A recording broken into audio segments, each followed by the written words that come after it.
we're about to experience a fun exercise in performing arts. We have a reader's theater script for how this lesson went. This was a real lesson, and actually, you guys, I don't think got any sessions from Heather Thompson, or maybe some of you did.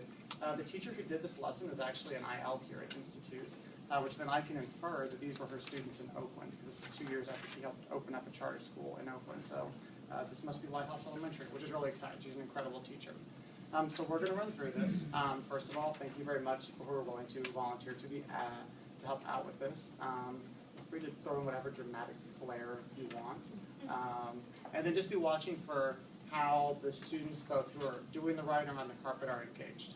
I'm also going to be the narrator. So we come back from the park and sit down to write in our class journal.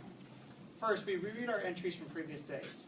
Then, I ask students to think about something they saw or did at the park today. Several hands, shoot up. Yes. I don't know which names you guys are, so just call out. We saw 2 dogs. A little dog and a big dog. There were 2 dogs. An argument ensues about how many dogs there were. Finally, it was decided that there were 3. Okay, so we're going to write. Wait, let me start with the date first.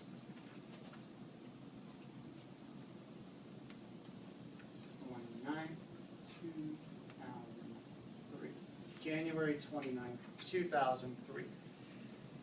All right, we're going to write, we saw 3 dogs. How many words was that? We saw, oh, show me with your fingers. We saw 3 dogs. How many words is that? 4 words. Okay, I'm going to put a dot to show each word.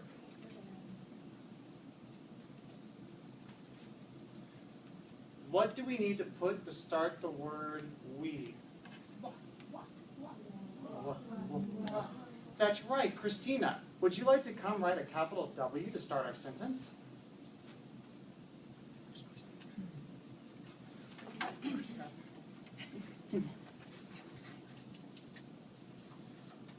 That's right, Christina.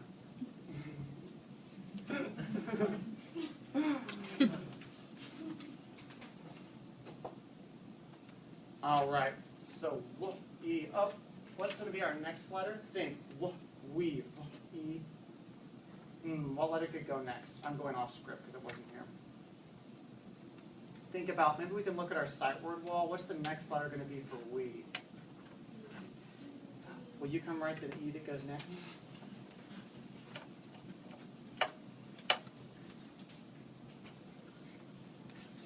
Nice. Okay. We. Now we're going to put a space here. Everyone with your fingers come up and practice putting a imagine you're putting a space between at the end of the E. All right, we need to write the next word. We saw 3 dogs. What word's going to come next? We. Albert. Saw. Will you come up? Let's think about what's the first sound in saw. Everyone say saw and stretch it out. Saw. Saw. Saw. What was the letter again to put? Oh, whoops. That one was backwards. We're just going to cover it up. Everyone point up at the word wall at the letter S. Point at the letter S. All right, think about what direction it's going to be. Okay, let's try it again.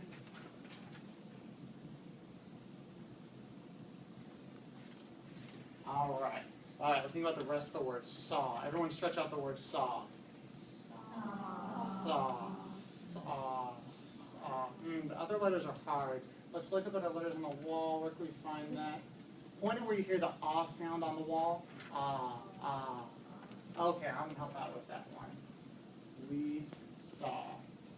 And then we would go on at that point from this. We saw 3 dogs. I would have students think about the sound at the beginning.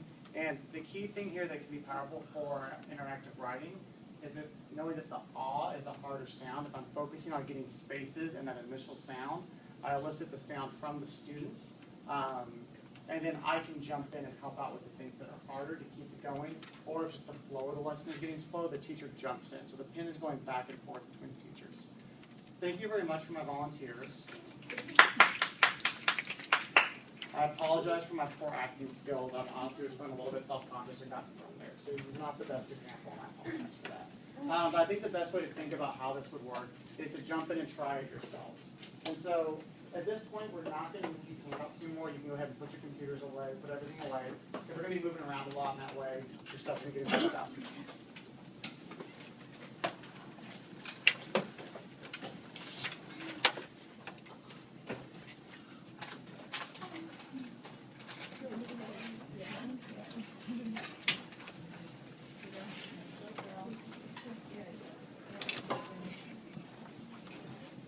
So what we're going to do is where there are just the blank sheets of chart paper, there's one there, there's one there, there's one down here, over here. You can use the bottom of this one, and there's one down here. Feel free to move them to make them more accessible. In a second, you're just going to evenly split yourself up into different groups. Pick an objective that you want to try doing, and then take turns being the teacher and students. Well, think about what your key points would be for one of those objectives, and then take a shot doing it as a teacher. So that was not clear. I'll say the directions again. You're going to split yourself up to one of the charts. Once you're there, you and your group are going to pick just one of those objectives, and then think about the key points you'd use to tell students to support them in that objective. And then you're going to practice leading the students through an interactive writing. You can use the same scenario where you just went to the park, or you can try coming up with a different scenario. The questions about what we're doing? Awesome. Go ahead, evenly split yourselves up. I'll walk around and pass out some markers and pens. Pick an objective, and then just jump in and give it a shot. It feels kind of strange to do this, and that's why practice with adults will be a comfortable way to feel more comfortable with your students.